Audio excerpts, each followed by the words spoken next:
Boa tarde a todos e todas que estão aqui sintonizados no canal da TV da Unirio. Hoje está começando o projeto Aquele Abraço, uma iniciativa do nosso sindicato para esses tempos de confinamento e quarentena que obrigam a gente a pensar. Hoje nós temos o prazer e a honra de receber aqui no nosso primeiro programa, estreando o projeto Aquele Abraço, o professor Michel Missi, que é professor titular aposentado do programa de pós-graduação em Sociologia e Antropologia da UFRJ, é atualmente professor visitante na UF, no departamento, na pós-graduação em Justiça e Segurança.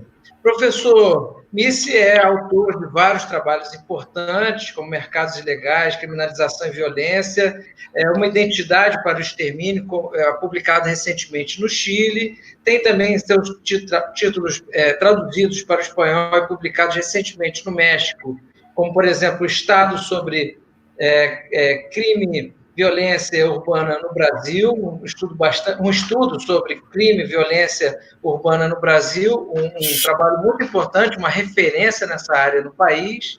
E o professor Missi também coordena o Núcleo de Estudos em Cidadania, Conflitos e Violência Urbana desde 1999, completando aí 20 anos de pesquisa nessa área.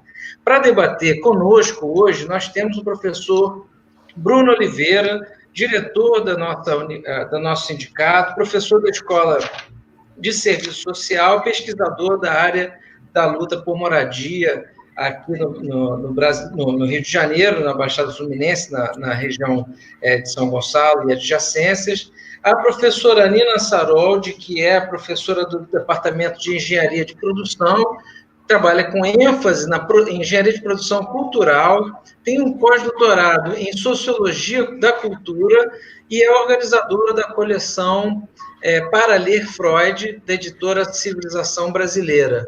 E também o companheiro professor Javier Lifshitz, que é professor da Unirio, da Escola de Serviço Social, do Departamento de Memória Social, lá, e é doutor em Ciências Sociais, e articulado aí a debate do Núcleo de Memória Política nas Ciências Sociais da Unirio.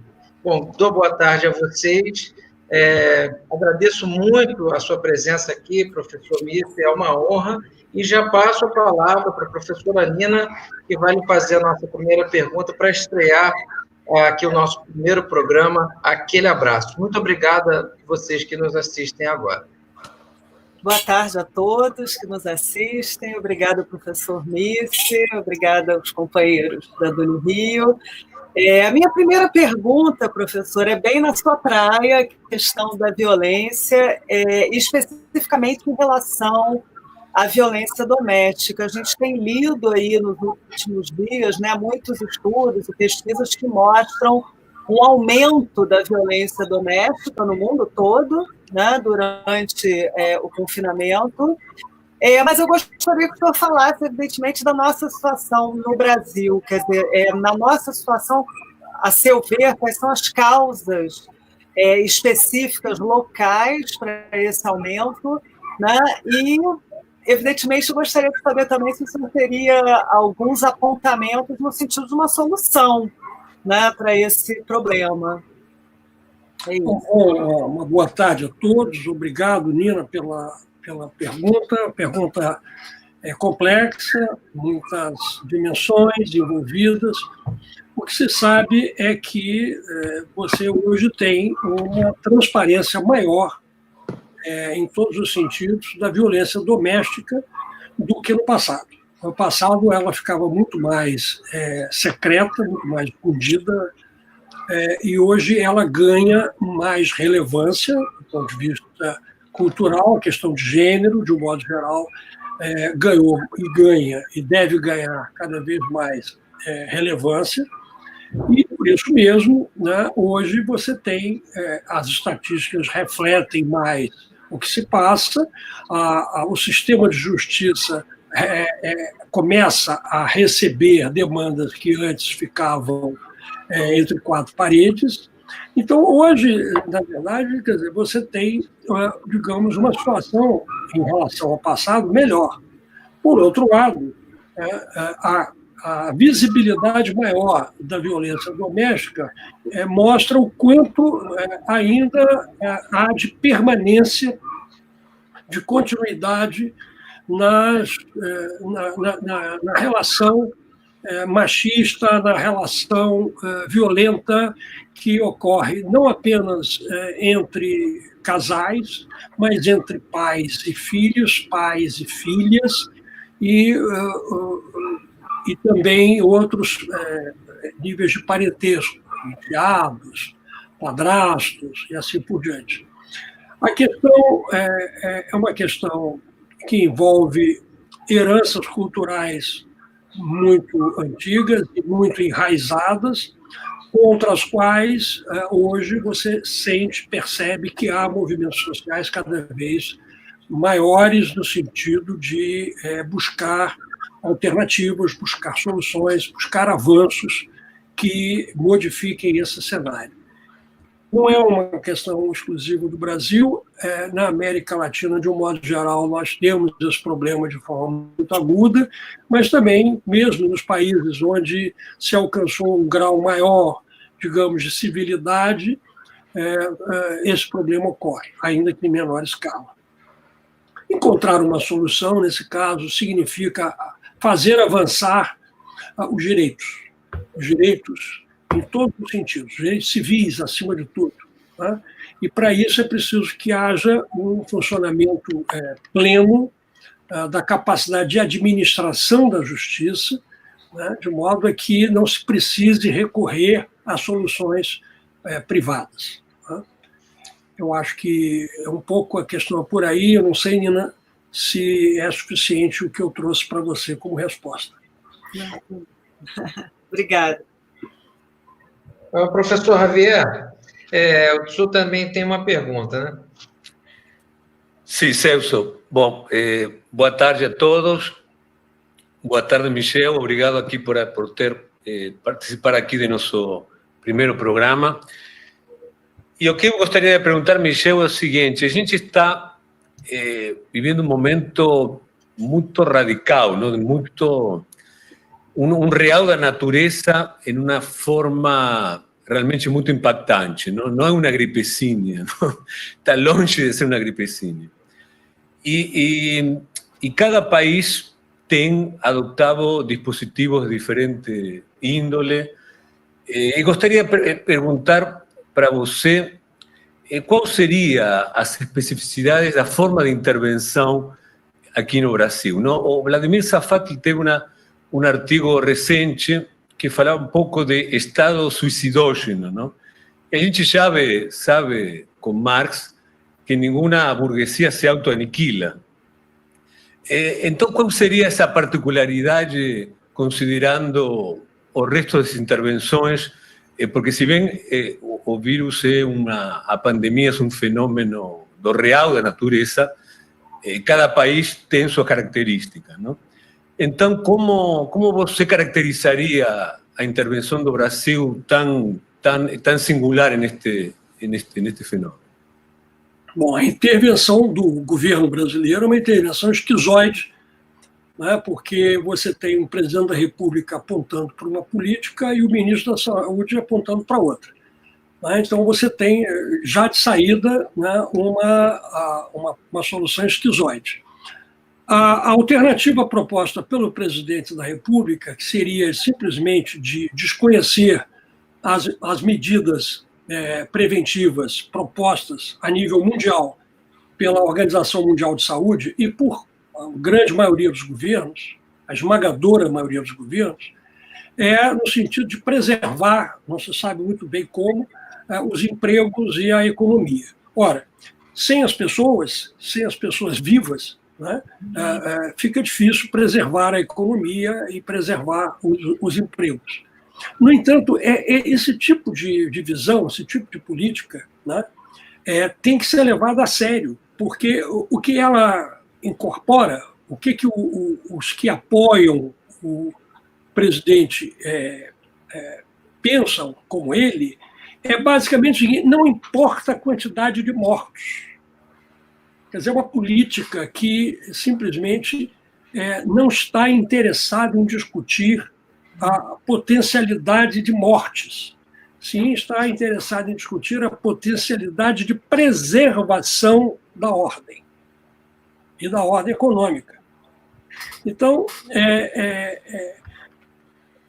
para dizer o mínimo, né, é sabida a afinidade que o pensamento fascista tem e a sedução que o pensamento fascista tem pela morte, como valor.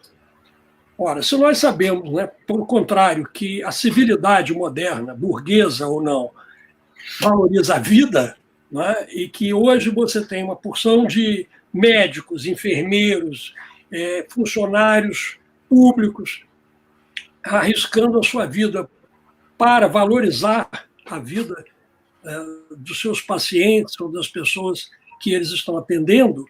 Então, você vê a dissintonia, para falar o mínimo, né, entre o que pensa o presidente, né, e o que pensa a grande parte da sociedade, inclusive o ministro da Saúde, que parece estar sempre pendurado, a qualquer momento pode cair, porque não corresponde à política do presidente da República.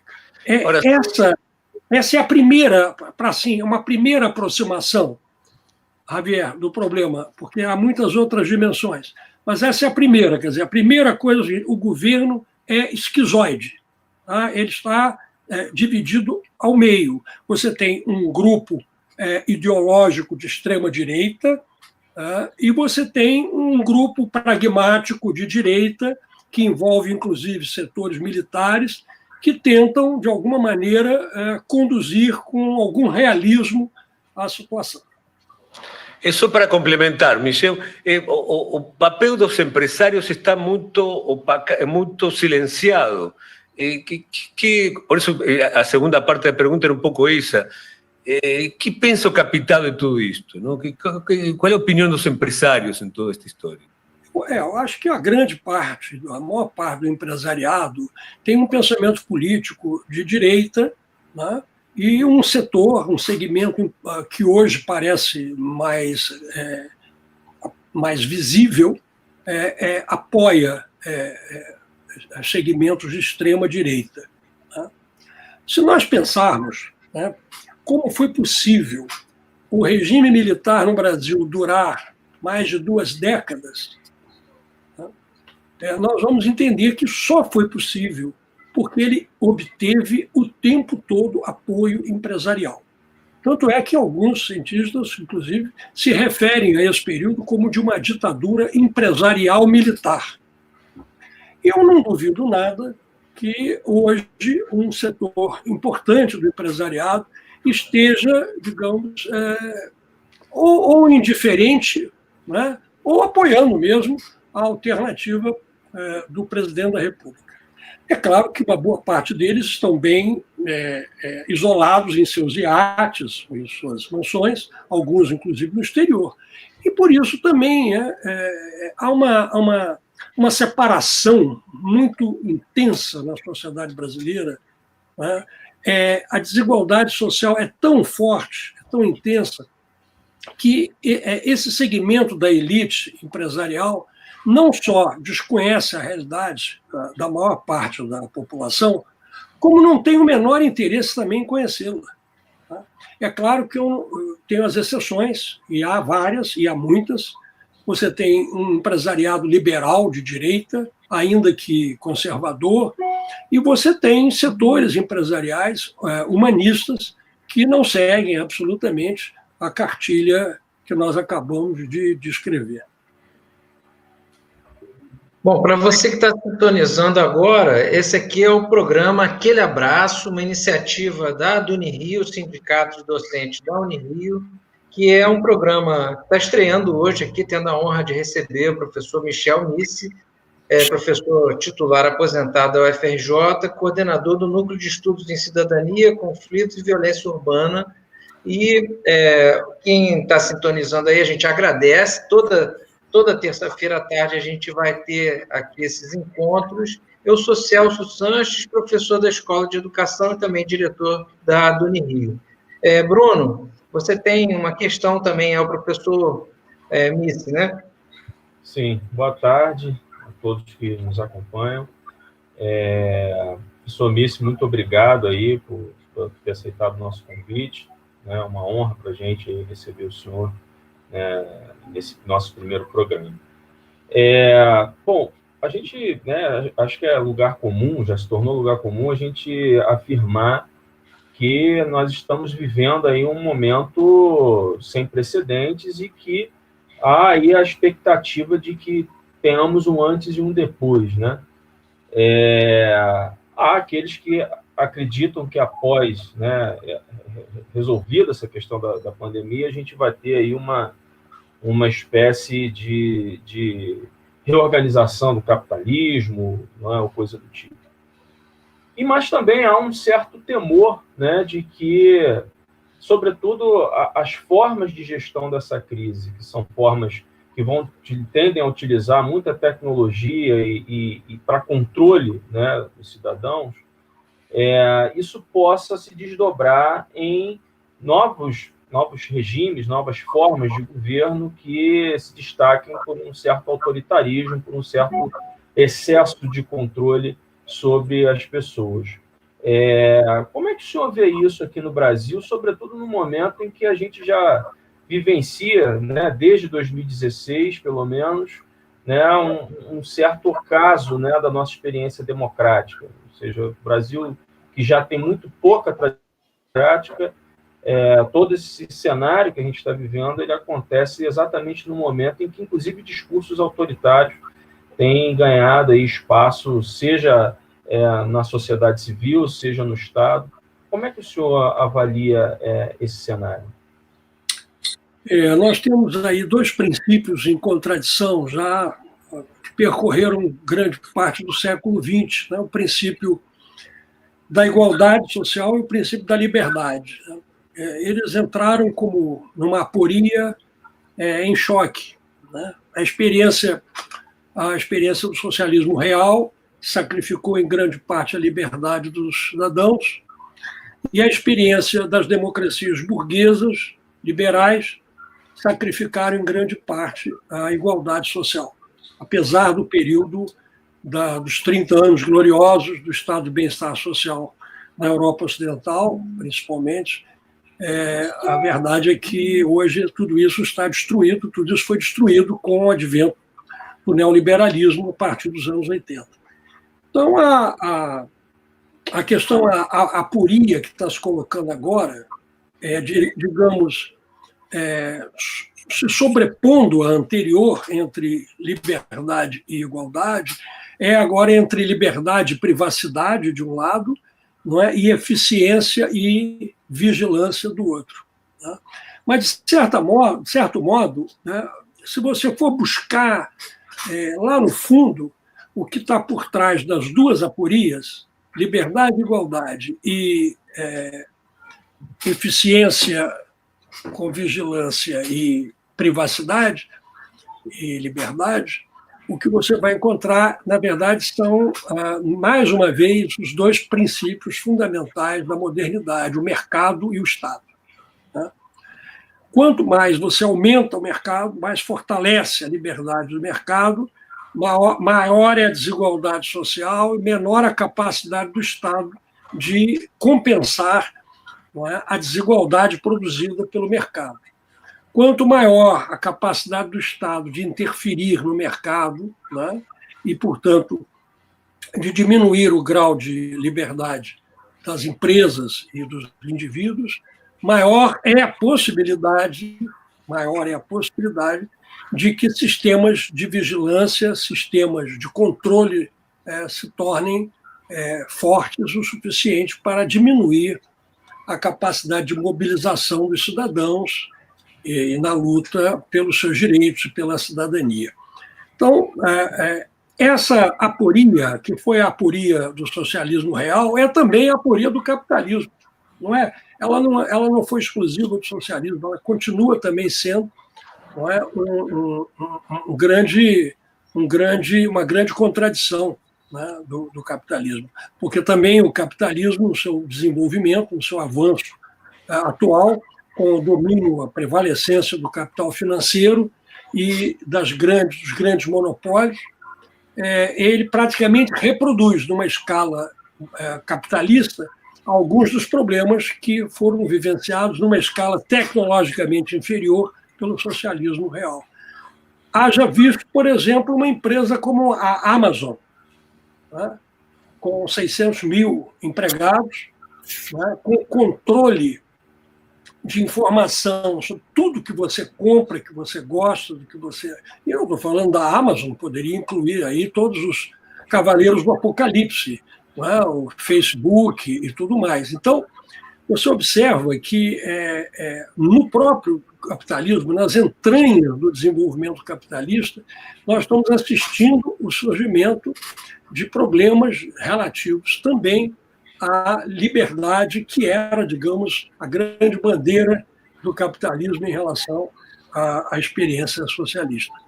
Olha, com o problema do coronavírus agora, né, e com a necessidade de um grau de eficácia do Estado em relação à saúde pública, é possível que haja, e nós estamos assistindo que já começa a haver esse discurso, que haja uma recuperação importante do papel do Estado frente ao mercado. Bom, aí a única solução que nós temos é que os cidadãos fortaleçam o Estado controlando-o. É preciso que o Estado seja um Estado democrático, um Estado controlado pelos cidadãos, né? Para que, então, o Estado possa controlar o mercado, regular o mercado, colocá-lo dentro dos limites, né, que impossibilitem que empresas monopolistas e o capital financeiro, né, tome conta da democracia, acabe com a democracia. Então, a questão hoje é a questão democrática. A questão fundamental hoje é a questão democrática. Ela tá posta já de saída na questão que nós estamos vivendo, nessa surpreendente chegada, não tão surpreendente para os infectologistas, mas para nós, o público em geral, a surpreendente chegada desse vírus, né, que está desnudando as insuficiências e as contradições terríveis do nosso modo de vida. Ainda aproveitando, então, esse papo sobre a nossa precariedade humana, né, e vendo, professor, seus estudos, e um estudo importante para o senhor sobre a série histórica, né, de 99 até 2011, com os dados de violência que incidem sobre a população, sobretudo com destaque aos jovens assassinados, né? Eu queria perguntar para o senhor que é muito surpreendente ver recentemente, nos últimos dias, informações que esses sites que monitoram tiroteios registraram uma diminuição de mais de 60% das suas notificações, né? Ou seja, há menos tiroteios na cidade hoje. E a gente menos operações policiais. Pois como o seu comentário. Isso são as operações policiais. Né? Pois ficou muito evidente, né, que a violência está diretamente associada a uma ação de Estado, né, e que não dá para pensar numa democracia com um Estado que promove tanta violência. Eu queria que o senhor comentasse isso a partir dos seus estudos, inclusive sobre uma pesquisadora que fez pós-doutorado com o senhor, da Universidade de Texas, né? O senhor fez a supervisão da pesquisa dela, nesse sentido, né? Então, você veja, né, para pegar essa questão da violência, alguns dos atuais governantes, né, estão preocupados com a possibilidade de um caos social, de uma revolta social, porque a fome chegaria antes do coronavírus, né, a vários setores da sociedade, né, as favelas, a periferia, as comunidades e assim por diante. Estão preocupados com isso. Estão preocupados e, por isso, em grande parte, eles não querem a política do isolamento social. Porque a política do isolamento social parece uma política de classe média. Quem é que pode ficar isolado? É a classe média. Você vê aí que o governo resolveu dar R$600 para o pessoal informal, né, e que estão cadastrados, né, e o pessoal que não estava cadastrado precisa do CPF. E aí formam-se aglomerações em frente às caixas econômicas, em frente, para conseguir fazer o CPF. Olha só que... Então, as entranhas da desigualdade social no Brasil ela vão aparecendo, né? Para quem não queria ver ou para quem, né, já tinha visto, as entranhas estão aí, né? E com relação à revolta social, né, é uma dimensão possível, né? Pode ocorrer. E se ocorrer, provavelmente vai ocorrer repressão. Então, nós vamos ter uma situação de violência social que é indesejável. Qual é a saída? Qual é a solução? No curto prazo, é, de alguma maneira, criar redes de solidariedade para fortalecer o isolamento social nas áreas onde esse isolamento é difícil, é mais complicado, né? Mas não é impossível, porque, embora as casas estejam muito próximas, a circulação seja tradicionalmente muito próxima, é perfeitamente possível manter isolamento se construírem redes de solidariedade que permitam a chegada de alimentos, que permitam a chegada de dinheiro e assim por diante. Ora, não é através de aglomerações em frente à Caixa Econômica que vai se conseguir resolver isso. Quer dizer, ao contrário, né?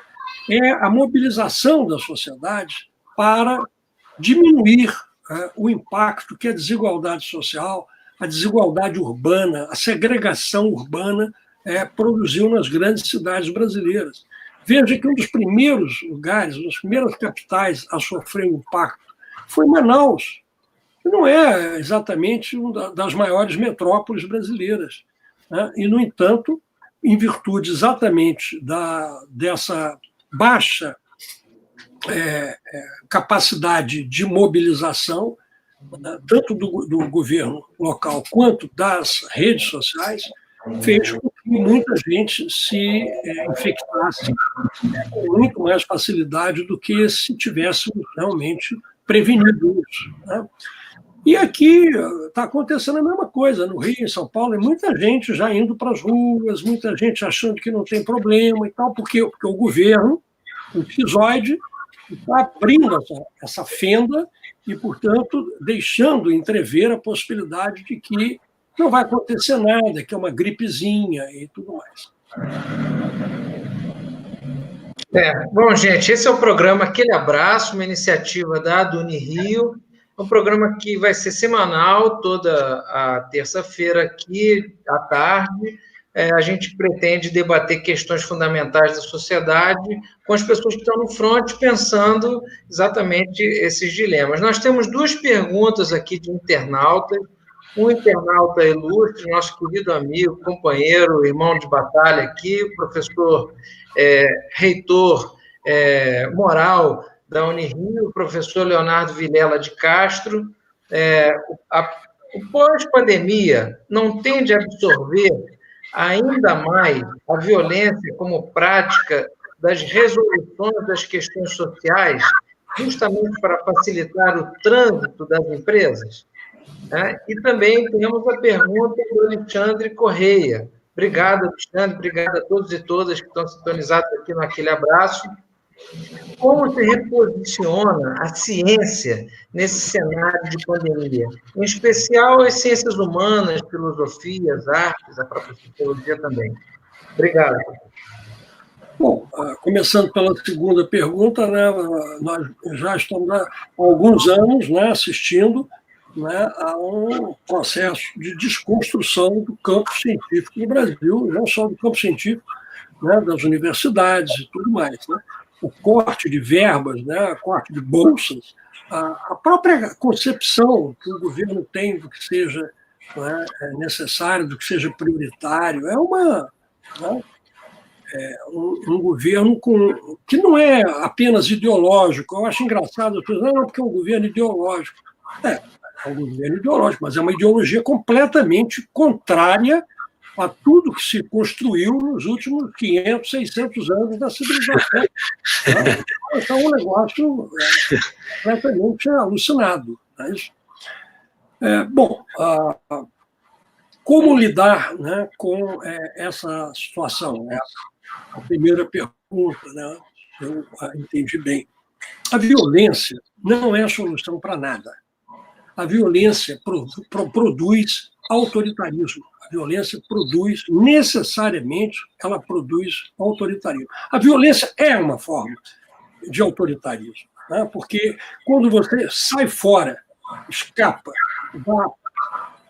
da interlocução, da produção do consenso via argumentativa, né, através da política, né, quando você critica a política, quando você transforma a política em algo obsceno, né, você está apontando para uma outra solução, que é a violência. Porque fora da política só resta violência. Então, é preciso combater a ideia de que a violência seja canal de resolução de qualquer coisa. A violência não é canal de resolução de nada, nem a nível internacional, nem a nível de relações internacionais, nem no plano da segurança pública e da política interna do país. Ora, para isso você tem que desenvolver o diálogo. O nome do diálogo e da política chama-se democracia. Democracia é isso, né? E para que a democracia e o diálogo possam se aprofundar, é preciso a educação. Sem educação, sem conhecimento, sem informação, fica difícil você avançar no diálogo e fica difícil você avançar na política, né? Então, a política ser recente, o diálogo ser recente e, novamente, volta a violência como canal alternativo, né? Ora, para aqueles que não têm recursos, aqueles que não têm recursos da educação, aqueles que não têm recursos da informação, que não têm recursos da ciência, para aqueles que estão relegados a uma condição subhumana, de miserabilidade, né? Para aqueles que têm que gastar toda a sua inteligência para sobreviver no dia a dia, para ganhar o pão de cada dia, né?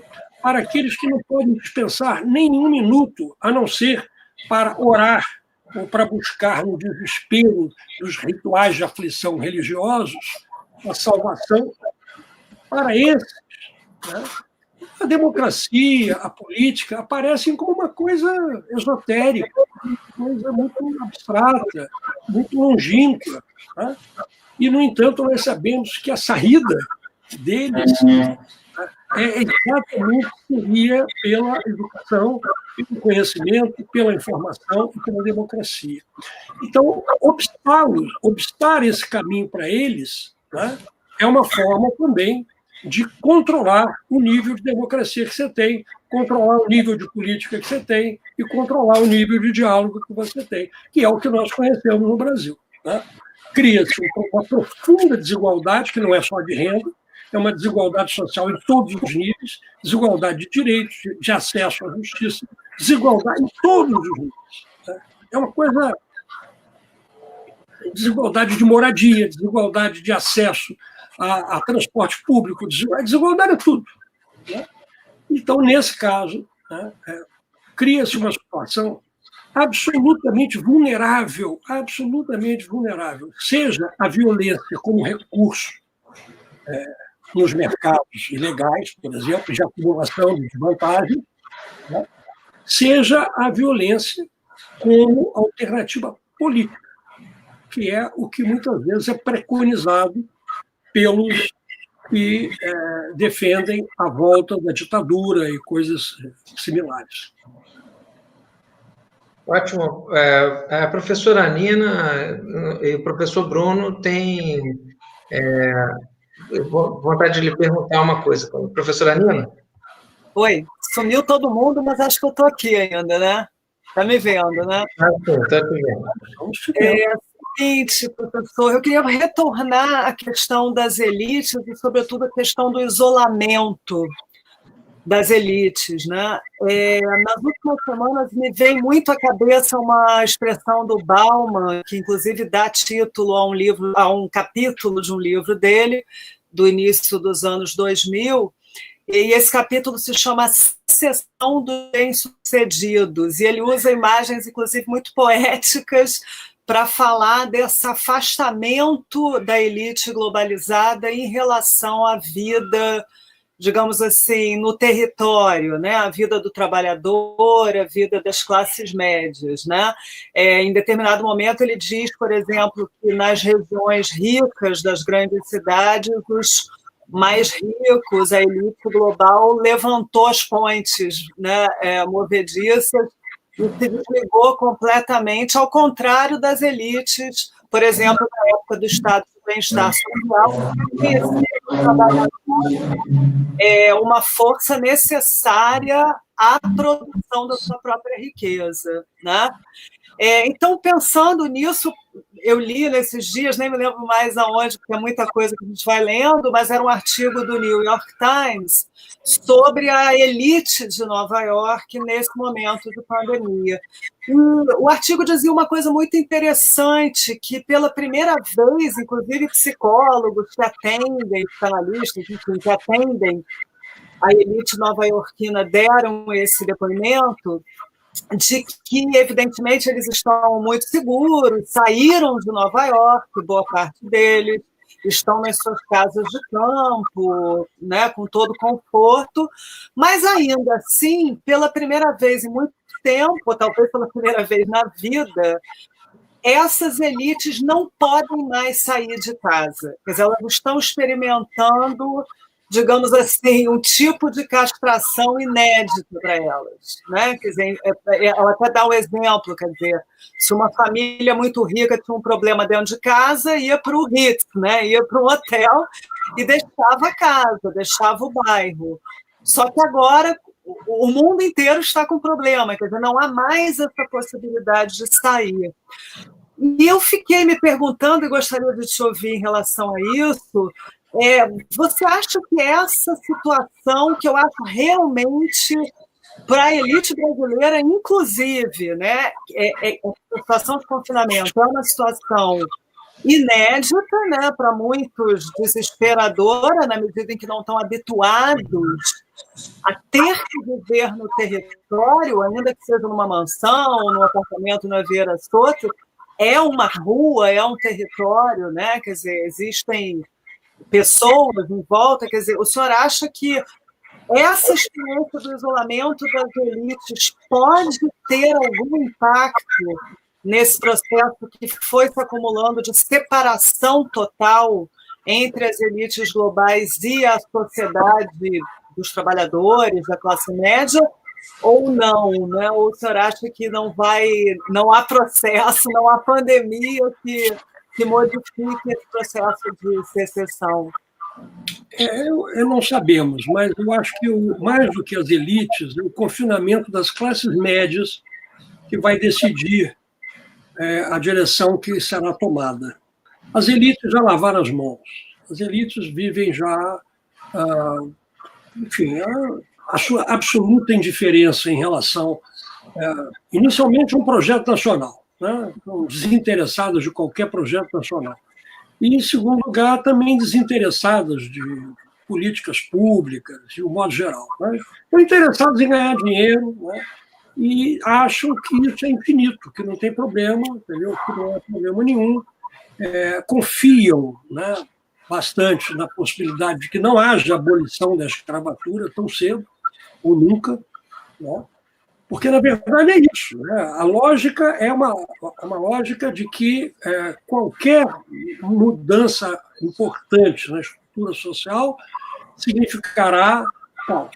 Né? Significará o caos, a perda do desenvolvimento, do crescimento econômico, enfim, de todas essas categorias que hoje praticamente se tornaram quase que clichês das discussões nessa área. Nós estamos diante da seguinte situação. Nós vamos ter que repensar o que nós achamos de progresso, o que é progresso. Não dá mais para continuar com uma ideia ingênua de progresso. Nós vamos ter que pensar o que nós pensamos, o que nós achamos de crescimento econômico, o que é isso. Os economistas chamam de crescimento econômico. Por que ele tem que ser e seguir sendo como ele tem sido até agora? Por que ele não pode seguir outro modelo? O fato de alguns liberais, como Macron na França, por exemplo, ter percebido, né, que o mundo não vai ser mais o mesmo depois da pandemia, inclusive ter recuperado o discurso do estado de bem-estar social, é indicativo de que as pessoas mais bem pensantes, né, os liberais, com uma carga civilizatória maior ou humanista maior, né, estão percebendo que não dá mais para continuar do jeito que estava antes. Agora, você tem o outro lado, que é o lado perverso, né, que é o lado que quer tirar partido dessa situação para aumentar mais ainda o grau de opressão e de diminuição de direitos e de liberdade das pessoas. Nós estávamos falando há pouco da questão, por exemplo, de um Estado eficaz, capaz de suprimir a privacidade e suprimir as liberdades individuais.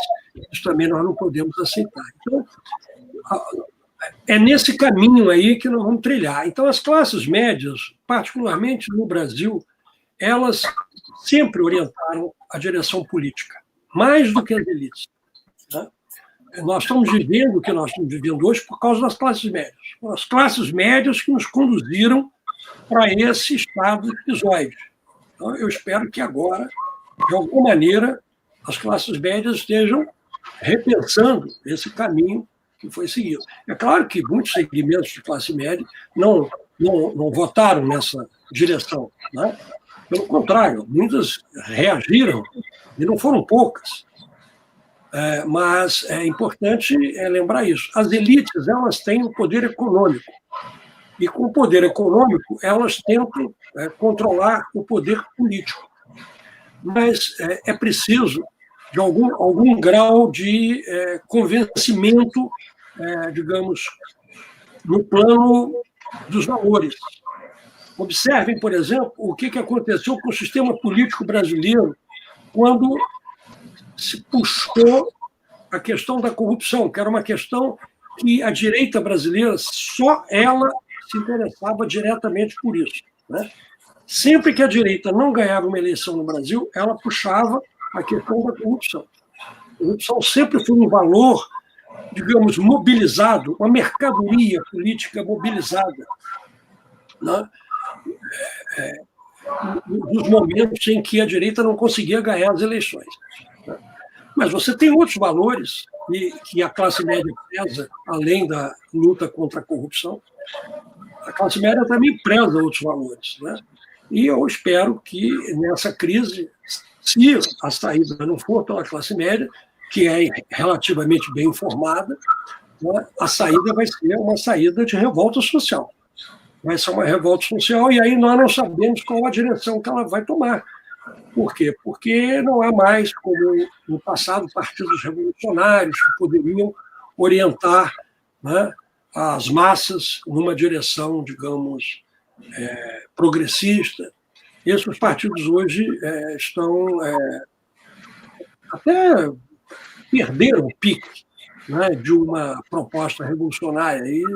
Então fica mais difícil para dar uma orientação a essa revolta social nessa direção. Eu acho que situações como a do filme Coringa, por exemplo, recentemente nós vimos, não é?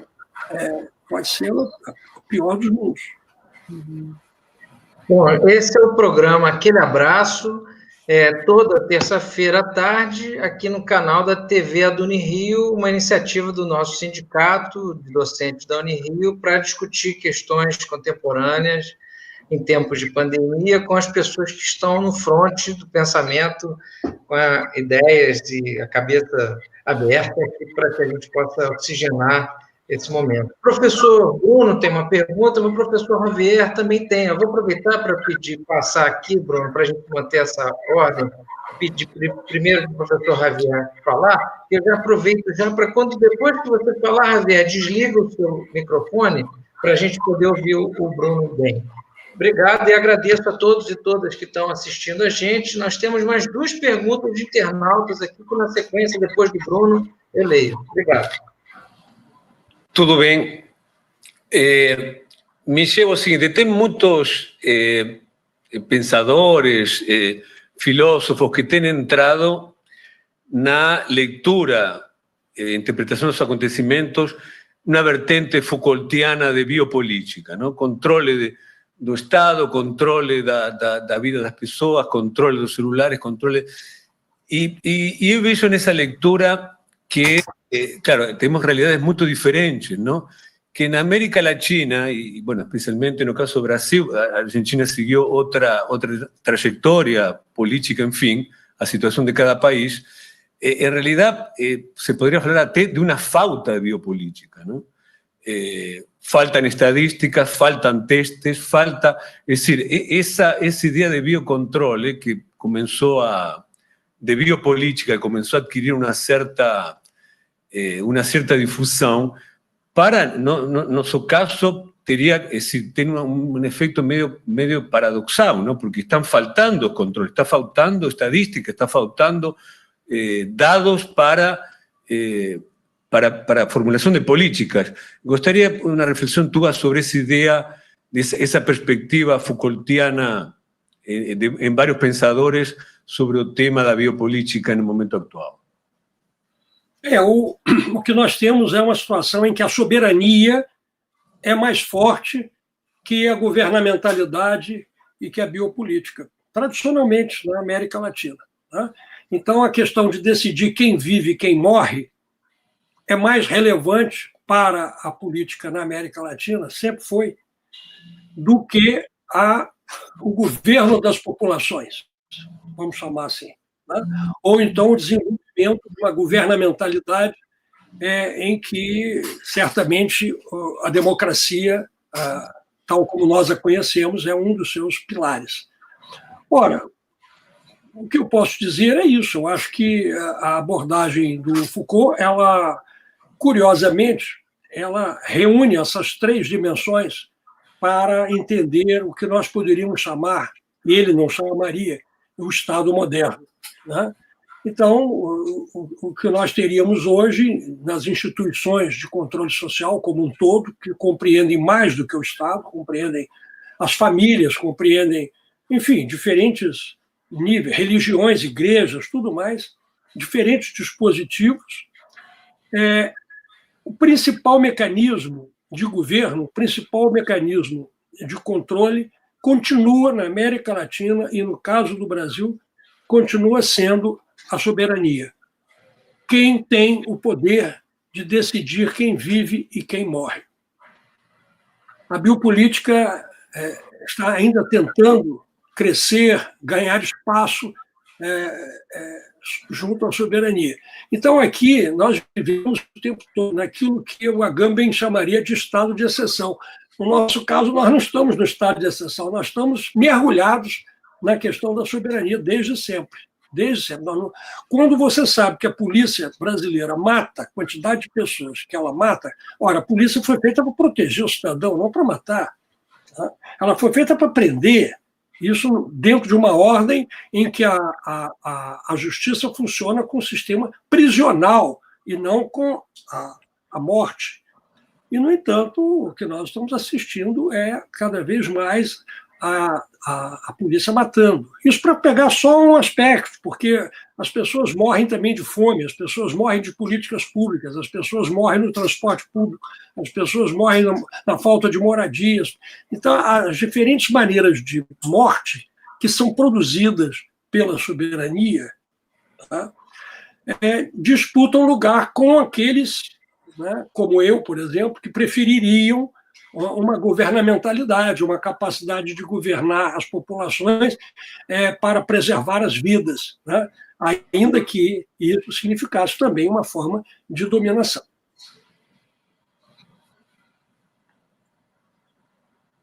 Muito bem. Bruno, você também queria comentar, né? Aproveito para pedir, Javier, desliga o teu microfone. Joia, já está desligado. Maravilha. Vai, Bruno. Professor, há pouco o senhor abordou a questão do protagonismo das camadas médias aqui no Brasil, né? da chamada classe média brasileira, que de fato teve um papel muito relevante, eu diria até dirigente, nesses últimos 4 anos e que nos levou ao atual estado de coisas, né? Mas eu como pesquisador, né, que aborda, né, que pesquisa um tema que é muito caro às classes populares aqui no Brasil, que é a temática da moradia, né, em especial aqui no Rio de Janeiro, que é conhecido o meu campo de pesquisa, tem uma preocupação mais importante, né, que é exatamente o comportamento político das classes populares. E já há algum tempo, né, acho que notadamente aí nos últimos 4 anos, mas acho que transcende, né, esse período, que foi o período onde ficou muito mais visível esse fenômeno, essas classes populares, digamos que assumiram um discurso conservador, em muitos aspectos até mesmo reacionário, né, de modo, inclusive, a produzir, né, ajudar a produzir esse fenômeno que é a ascensão da extrema-direita aqui no Brasil. Dentro desse quadro, como é que o senhor avalia, né, a atuação do campo político que a gente aqui pode chamar de campo político democrático, popular, ou campo político progressista? O que aconteceu? Qual a leitura que o senhor faz dessa falta de capacidade, ou de uma capacidade muito frágil de diálogo, né, dos partidos, das organizações populares, das organizações da chamada esquerda política, em dialogar com essas classes populares e propor, né, algo que, pelo menos em tese, iria mais ao encontro dos interesses desse segmento, pelo menos do ponto de vista dos interesses materiais. Eu vou falar do Rio. Tá? Eu acho que o Rio pode ser um exemplo, não sei, mas enfim. Nos anos 50 e até o golpe de 64, quem fazia o trabalho de proselitismo político e também o trabalho humanitário nas comunidades eram os comunistas e a Igreja Católica. Tá? Eram esses os segmentos que trabalhavam junto às camadas populares. E foi em aliança com esses segmentos que se construiu o projeto que acabou sendo derrubado pelo golpe de 64. Era um projeto de reformas sociais, reforma agrária, reforma urbana e assim por diante. Esse projeto foi derrotado. Tá? Foi derrotado. E aí, esses segmentos, os comunistas e setores da Igreja Católica Progressista, passaram para a resistência ao regime militar. Morreu muita gente. Tá? Muita gente foi presa, torturada, essa coisa toda. Quando tem a redemocratização, nós temos de volta, né, renovados os setores católicos com a teologia da libertação, né, e os antigos setores comunistas renovados em diferentes tendências, inclusive uma tendência sociais-democratas, como o Partido Socialista Brasileiro, como o Partido dos Trabalhadores, como o PDT, o antigo Partido Trabalhista. Né? Então, você tem uma reorganização do campo progressista, as suas diferenças, né? E essa reorganização foi bem sucedida, tanto na Constituinte, né? A Constituição de 88 é uma Constituição avançada para os padrões políticos brasileiros, né? E nas eleições, né? Não se pode esquecer, por exemplo, que o Lula disputou com o Brizola a possibilidade de ir para o segundo turno contra o Collor, que era apoiado bastante pelas elites e pelas classes médias, no modo geral. O que agora nós estamos assistindo, com essa revivescência dos setores conservadores, que estavam aparentemente dentro do armário, inclusive setores de extrema-direita, que defendem a tortura, que defendem a morte, que defendem o retorno à ditadura militar, são setores que nós pensávamos que tinham ficado no passado. Essa revivescência, curiosamente, tem a ver com o esgotamento da experiência do governo do PT na presidência da República, mas também em alguns governos dos estados.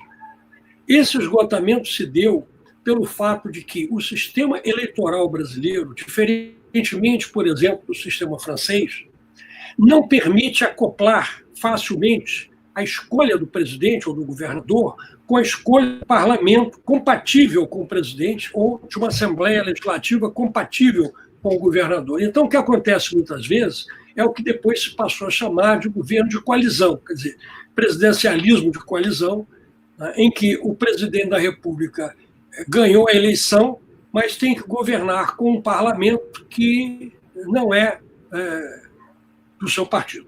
Né? Em outros países, quando você tem um sistema parlamentar, isso é resolvido através de alianças entre os vários partidos, né, e a escolha de um primeiro-ministro representativo dos vários partidos. No presidencialismo, isso fica mais complicado, porque o presidente está identificado com uma posição. O Lula está identificado com a esquerda. Então, ele tem que fazer um governo de esquerda. Como é que ele vai fazer um governo de esquerda se ele tem que negociar, né, com um parlamento que não é de esquerda, ou que é fisiológico, por exemplo? No caso brasileiro, era claramente fisiológico. O mesmo problema ocorreu com o PSDB. O PSDB também foi obrigado a fazer alianças, né, com os setores liberais que levaram o PSDB a sair de uma posição de centro-esquerda para uma posição de centro-direita. E os governos do PT, ao contrário do que muita gente diz, né, embora tenha feito grandes avanços na área de políticas sociais, foi um governo refém do capital financeiro, refém, né, de setores empresariais extremamente conservadores e corruptos. Então, quando esses setores viram que o PT estava, de certo modo, refém, inclusive, dos financiamentos desses setores, eles deram o golpe, né? Já que eles não conseguiam ganhar a eleição, e não conseguiam mesmo. Né? Então, eles pegaram os rastros dos financiamentos que eles próprios ofereceram para os governos do PT, né? E acusaram o PT e os seus aliados de corrupção. Ora, eu estou apenas rememorando uma coisa que todo mundo já sabe, não tem muita novidade, mas é importante rememorar isso, porque fica parecendo que caiu do céu. Não caiu do céu. Quando isso acontece, a classe média se afasta do PT. Grande parte da classe média que votava no PT se afastou do PT. E as camadas populares? As camadas populares foram buscar um outro líder carismático. Eu sei porque eu conversei com muitos líderes favelas do Rio de Janeiro, e nas eleições passadas, e eles me disseram: se o Lula não for candidato, a favela vai votar no Bolsonaro. A favela não vai votar no establishment, ela vai votar num líder carismático. Ela vai votar em alguém que ofereça salvação, entendeu? E esse é o grande problema, né? Continuarmos com esse movimento pendular entre líderes salvacionistas e partidos políticos ineficientes, incapazes, né, de avançar, aprofundar o sistema democrático brasileiro. Isso vem desde o Getúlio, pelo menos. O senhor acha que... Movimento pendular. O senhor acha que talvez aí uma das lacunas importantes dos governos do PT foi a ausência de uma política de incentivo à auto-organização popular, como... Sem dúvida, sem dúvida. E quem é que passou a fazer isso? Os evangélicos, os neopentecostais. As igrejas neopentecostais ocuparam um espaço que antes era ocupado pelos militantes, sejam católicos ou sejam de esquerda, que trabalhavam nas favelas, trabalhavam nas comunidades, e nos sindicatos. Também você tem a perda de posição dos sindicatos, decorrente das mudanças do mundo do trabalho, das alterações da estrutura do mundo do trabalho que vem ocorrendo no mundo inteiro. E o sindicato está perdendo cada vez mais centralidade, né? E isso certamente também influenciou essa perda de posição da esquerda no campo político. Muito bom, professor. Acho que essa temática hoje, e essa sua fala final agora também, é muito importante para nós do sindicato, nós precisamos realmente reinventar ações, reinventar. Esse tempo, aliás, nos obriga a muitas reinvenções, né? E essa é a iniciativa que a gente começa hoje, tendo o prazer, a honra de estreá-la com o senhor, o programa Aquele Abraço aqui da Unirio. Nós temos várias perguntas aqui, depois a gente vai encaminhar. Infelizmente, o nosso tempo já acabou, mas os companheiros Paulo César Ribeiro, Pedro Marinho e a companheira Vera Vital Brasil encaminharam perguntas muito interessantes, muito pertinentes, e a gente, então, agradece a sua presença, a sua participação. Eu que agradeço o convite de vocês, agradeço a Nina, ao Javier, ao Bruno e a você, Celso, para essa oportunidade de conversar com vocês, e também mando aqui o meu abraço. Muito obrigado, professor. Acho que começamos com o pé direito aqui com a professora Nina. Quer se despedir, professora? Está sem som. Está sem som ainda. Liga aí. Está sem som. Liga o seu som aí, Nina. Agora vai. Ai, desculpa. Quer se despedir? Eu queria agradecer ao professor Michel, agradecer aos colegas pelo convite para participar aí dessa estreia. Acho que a gente está precisando de abraços e conversas, né, nesse período, é o que a gente pode fazer. É isso aí. Professor Javier, quer se despedir, professor? Claro. Bom, primeiramente, parabenizar a Bruno, a toda a equipe da Unirio que participou um pouco na organização deste evento, Bruno, Camila, que estão do outro lado, claro, a nossos colegas aqui, professor Michel. Eu acho que foi uma estreia muito boa. Estou muito contente e com vontade de dar um abraço. Professor Bruno, suas palavras para despedida. Primeiro quero agradecer, né, o convite de participar aí de um espaço tão interessante, tão bacana, com pessoas, né, extremamente interessantes e que tem muito, né, a oferecer nesse exercício que a gente precisa, né, colocar em prática permanentemente, que é o exercício da reflexão, para pensar, né, pensarmos coletivamente saídas para esse cenário tão difícil. E, em especial, agradecer ao professor Michel, né, que veio aqui, né, nos abrilhantar com as suas formulações, com as suas reflexões, sempre muito pertinentes, muito brilhantes. Né? Muito obrigado, professor. E, no mais, né, desejar aí aquele abraço, né, um abraço apertado aí em todo mundo, né, e vamos seguir firme aí, que uma hora a gente consegue sair dessa. Maravilha, gente. Então, a gente vai se despedindo, agradecendo imensamente ao apoio aqui do companheiro Bruno Marignoni, que está aqui do outro lado, Maringoni, a companheira Camila Monteiro também está aqui dando todo o apoio. Eu sou o Celso Sanches, professor da Escola de Educação, diretor aqui da Unirio, e aquele abraço para vocês. Muito obrigado a todos e todas que nos acompanharam até agora. Até a semana que vem.